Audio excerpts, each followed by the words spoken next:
नमस्ते बच्चों, आज हम आपको कृपाराम खेड़िया यानी 8वें पार्ट का सेकंड पार्ट आपको पढ़ाने जा रहे हैं। इसमें आपको पहले हमने पढ़ाया था 4 या 5 दोहे पढ़ाए थे। राजियारा सोठा जिसको बोलते हैं। राजी आपको मालूम होगा कृपाराम खेड़िया का एक नौकर था और कृपाराम खेड़िया के बाल बच्चे नहीं थे। जब उसके बाल बच्चे नहीं थे तो ये नौकर है ना, राजा राम या राजिया जिसको कहते हैं, इस नौकर के, हालांकि ये इन्होंने कृपाराम जी ने लिखे तो दोहे कृपाराम जी ने, लेकिन नाम दिया इसका राजिया।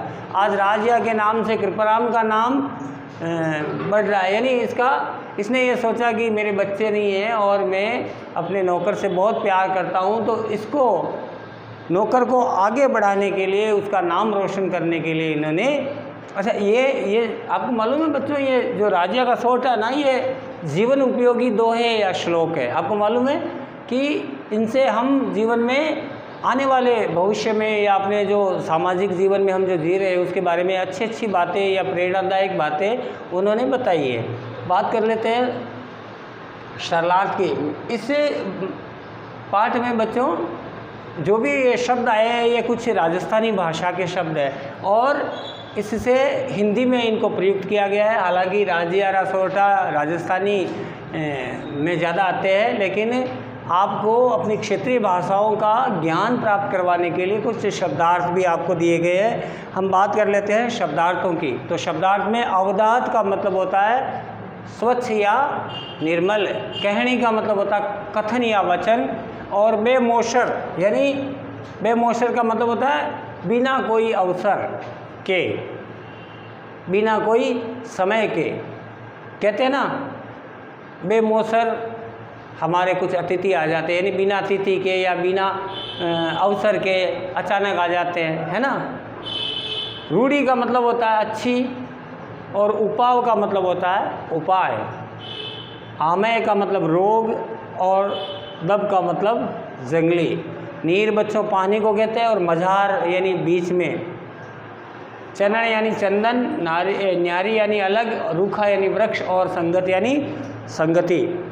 हमने आपको पहले दोहे पढ़ाए थे 5, और छठे दोहे में इन्होंने लिखा है पहली किया उपाय दब दुश्मन आमय टूटे, प्रचंड हुआ विश्वास रोबा घाले राजिया। इसमें कवि ने समय से पहले उपाय करने की बात कही। आपने पढ़ा होगा ना कि आग लगने पर, घर में आग लगने पर कुआं खोदना बेकार है ना, यानी आग लगने से पहले कुआं खोद लेते तो आग बुझा सकते थे। आग लग गई है और जब आप कुआं खोदने लग गए तो आप कुआं खोदोगे तब तक आपका घर जल करके राख हो सकता है। तो इसमें एक आ गया है, चारण कवि कृपाराम जी कहते हैं कि हे राजिया जंगल की आग, एक बात। दूसरी बात दुश्मन के दिल में जलने वाली आग, और रोग से हमारे शरीर में जलने वाली आग का या दर्द का उपाय हमें पहले ही कर लेना चाहिए। ये सब आगे बढ़ने वाले हैं। रोग को हम फर्स्ट स्टेज में यदि दिखा दें तो उसके स्टेज यानी उसके पार्ट आगे नहीं बढ़ पाएंगे। आप रोग थोड़ा बहुत होता है, घर पे ही अपन मन मर्जी की दवा ले लेते हैं तो वो रोग आगे बढ़ जाता है। इसलिए तुरंत प्रभाव से आप उस रोग को जड़ से मिटाने के लिए उसका उपाय डॉक्टर के पास जा कर के करना चाहिए। तो दुश्मन आगे की लड़ाई लड़े उससे पहले ही दुश्मन से अपन जैसे कहते हैं ना सलाह मशविरा कर लेना चाहिए, लड़ाई को मिटा देना चाहिए, ताकि आगे वो लड़ाई कितनी खतरनाक हो, आगे वो लड़ाई हमारे कितनी घातक हो, उससे पहले उसका उपाय कर लेना चाहिए। रोग, दुश्मन और जंगल या घर में लगने वाली आग का उपाय हमें पहले कर लेना चाहिए। 7वें दोहे में उन्होंने लिखा है हिम्मत कीमत होए बिन हिम्मत कीमत नाही, करे न आदर कोई रद्द कागज शू राजिया। यानी इसमें ये कहा गया है कि हिम्मत रखने से ही आदर मिलने की बात कही गई है। यदि आप में किसी काम की हिम्मत नहीं है तो वो काम आपका आदर नहीं करवाएगा। कभी कभी आपने सोचा ना बच्चों, आपके मम्मी पापा बोलते हो बहुत सुंदर काम किया, बहुत अच्छा काम किया, तो उसमें आपकी मेहनत लगी और मेहनत के लिए आपको अपनी हिम्मत या जज्बा को लगाया, आपने मन लगा करके काम किया, हिम्मत के साथ काम किया, तो वो काम अच्छा हुआ तो आपको धन्यवाद मिला।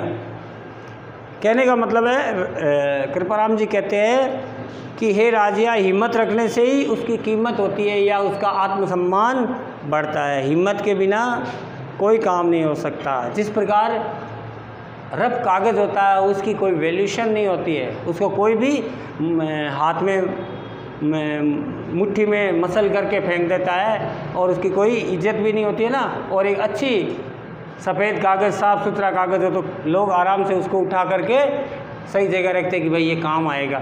तो हिम्मत के बिना आपको कहीं भी प्रशंसा नहीं मिल सकती, इसलिए कोई भी काम करने के लिए हिम्मत या जज्बा रखना चाहिए। हिम्मत रहित व्यक्ति का कोई समाज में आदर नहीं होता है।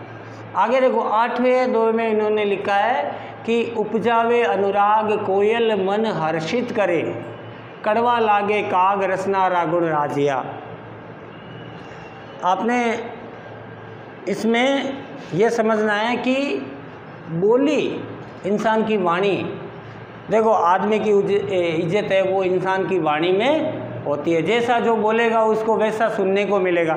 मैंने मान लो किसी से कड़वा बोला है तो मुझे वो अगला कड़वा बोलेगा। मैं किसी के साथ मीठा बोलता हूँ तो वो मेरे साथ क्या बोलेगा, मीठा बोलेगा। तो यहाँ कृपाराम जी कहते हैं कि कोयल अपनी देखो बच्चों, कोयल और कौवा एक ही रंग के, एक ही साइज़ के, शेप के, आकार के होते हैं, लेकिन कौवा हमें अच्छा क्यों नहीं लगता है? हम जो है अपने घर के पास आता है और उड़ा देते हैं, और कोयल हम सोचते हैं कि 2-4 बार और बोले, हमारे घर के पास ही बैठी रहे, क्योंकि कोयल मीठी बोलती है और कागा कड़वा बोलता है। तो मीठे बोलने से आप मित्र बनाने की सोचते हैं, कड़वा बोलने से वो आपका दुश्मन बन जाता है। तो कहते हैं कि मधुर वाणी से ही लोगों को अमृतता की पहचान होती है, यानी जीव अथवा वाणी से गुण की पहचान होती है। आदमी कितना गुणी है वो उसकी वाणी से पहचान लेते हैं। तो इसलिए हमें बच्चों इससे ये शिक्षा मिलती है कि हमें मीठा बोलना चाहिए, मधुर वाणी से बोलना चाहिए। 9वां है, देखिए, दूध नीर मिल दोय हेक जी की आकृति हुए, करे न न्यारो कोई राजहंस बिन राजिया। बच्चों आपके घर में दूध वाला आता होगा और कई बार आपकी मदर शिकायत करती होगी कि दूध वाले तूने तो इसमें क्या मिला दिया, पानी मिला दिया। हाँ, दूध में पानी दूध वाला मिला सकता है, लेकिन यदि हम दूध वाले को कह दें कि ये पानी आपका अलग कर लो तो वो नहीं कर पाता है। कहने का मतलब जो मिल गया वो मिल गया, उसको वापस अलग नहीं किया जाता। दूध में यदि पानी मिल जाएगा तो एक राजहंस नाम का पक्षी होता है, उसी के पास में ऐसा पावर होता है कि वो दूध और पानी को अलग अलग कर सकता है। वो ऐसा कर सकता है बच्चों, वो दूध को पी जाएगा, पानी को छोड़ देगा। तो हर जगह राजहंस नहीं मिलते ना, हर जगह राजहंस नहीं मिलते हैं। और दूध में पानी मिलाएंगे तो पानी भी दूध की आकृति ले लेगा। कहने का मतलब है हम जिस व्यक्ति के साथ रहेंगे हम वैसा बन जाएंगे। बुरे व्यक्ति के साथ रहेंगे तो बुरे बन जाएंगे, अच्छे व्यक्ति के साथ रहेंगे तो अच्छा बन जाएंगे। तो कहने का अर्थ यही है बच्चों कि विवेकी संत अच्छाई और बुराई में अंतर मालूम कर लेते हैं। जैसे राजहंस विवेकी संत होता है, तो हमें सबसे पहले ये देख लेना चाहिए कि कौन अच्छा है कौन बुरा है, किसके साथ हम रहने से हमारा परिणाम क्या होगा। ठीक है ना बच्चों। अभी आज का अंतिम और लास्ट 10वां है, मलियागिर मजार हर को तर चन्नन हुए, संगत लिए सुथार रूका ही ने राजिया।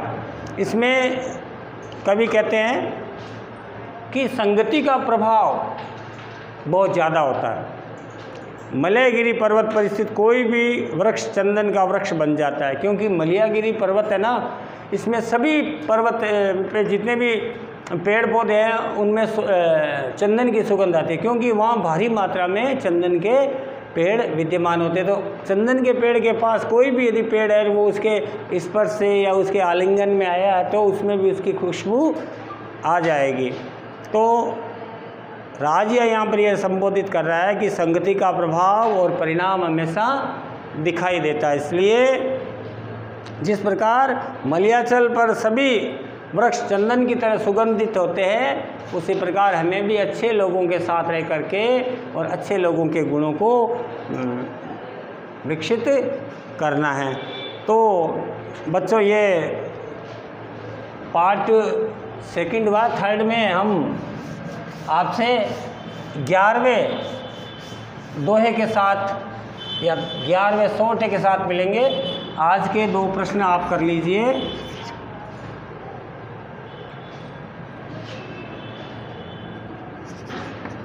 दूध और पानी को अलग अलग कौन कर सकता है? ये आपको लिखना है, मैं नहीं बताऊंगा आपको, मैंने आपको बता दिया है।